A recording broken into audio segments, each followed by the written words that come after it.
Welcome to a new edition of the Neon Jazz interview series with talented Kansas City jazz guitarist Matt Hopper. In the early go, he learned how to play guitar from Danny Embry and would go on to graduate from the University of Missouri, Kansas City under the brilliant teaching and tutelage of Bobby Watson.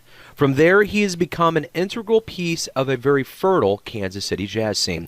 Over the course of our recent conversation, he talked about his 2015 solo release called First Love and what it's all about, along with being a part of this Kansas City jazz scene these days. Please dig this interview, my friends. All right, well, I love the album, man, and I've been a big fan of your work. Kind of an idea of the creative forces that went into this album. Oh, sure. Well, the song First Love, which is the title album, I actually wrote that for my first girlfriend, actually, that I first fell in love with, which I was 23. I'm 34 now, so that was a little while ago, and I wrote the song for her maybe when I was 25 or 26 or something like that. And, that kind of became the platform, because that was my first song that I kind of wrote that was really important, and I'd play out in public and stuff.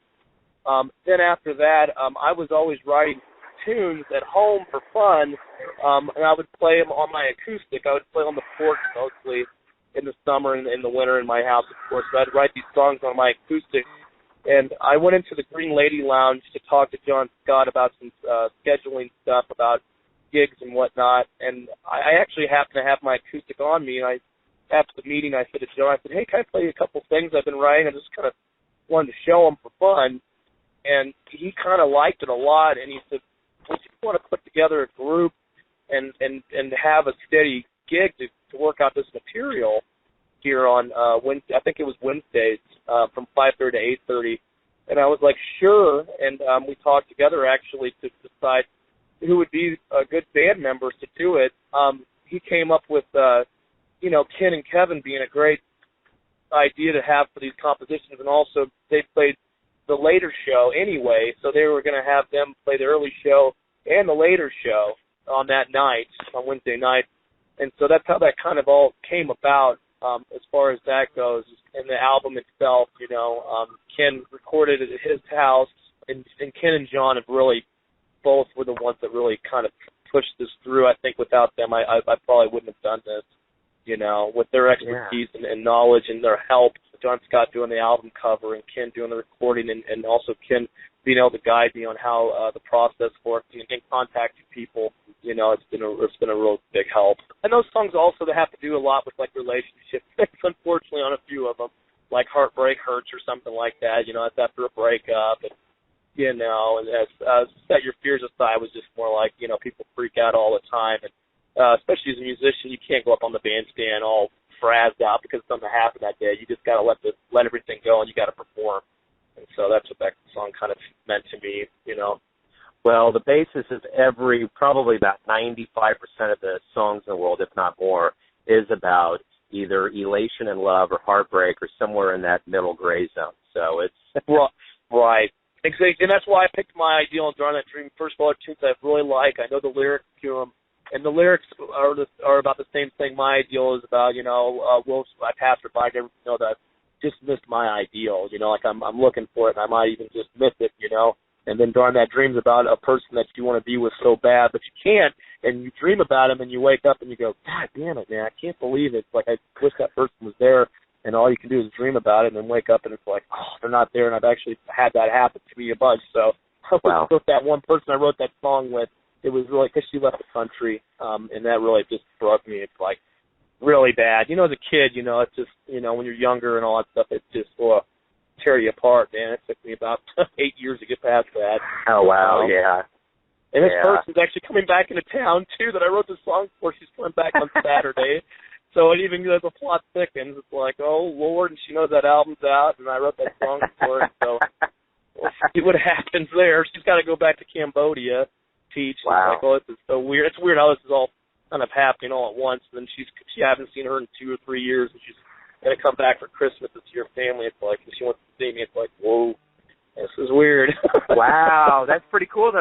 Life is just one big carousel. You don't realize it when you're young, but when you start getting older, you're like, wow, if it's not something kind of related maybe to Facebook the ways of the universe are mysterious, and things can come right back in that rearview mirror for you. You know.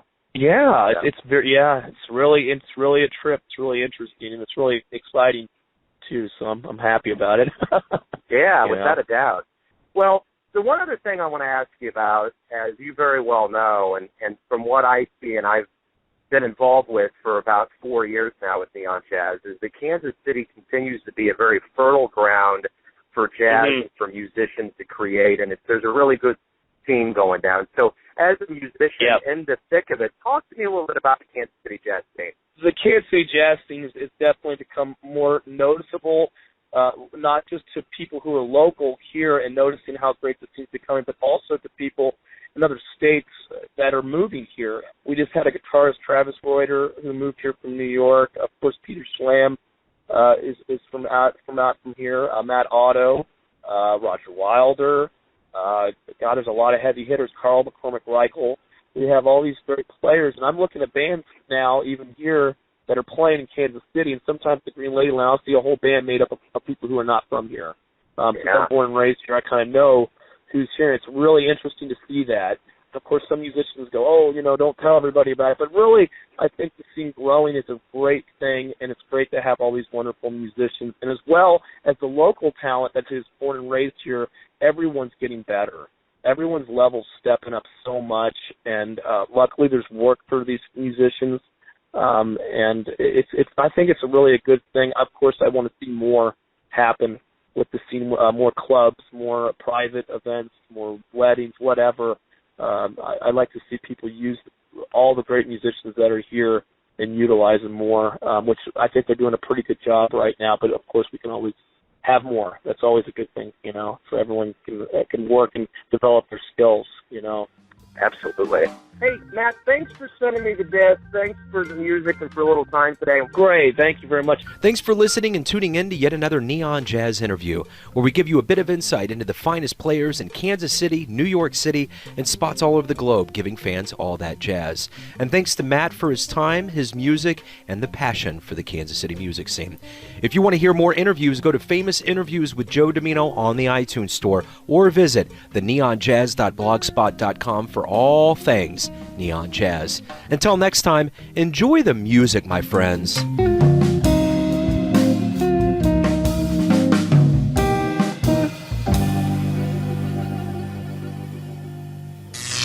Neon Jazz.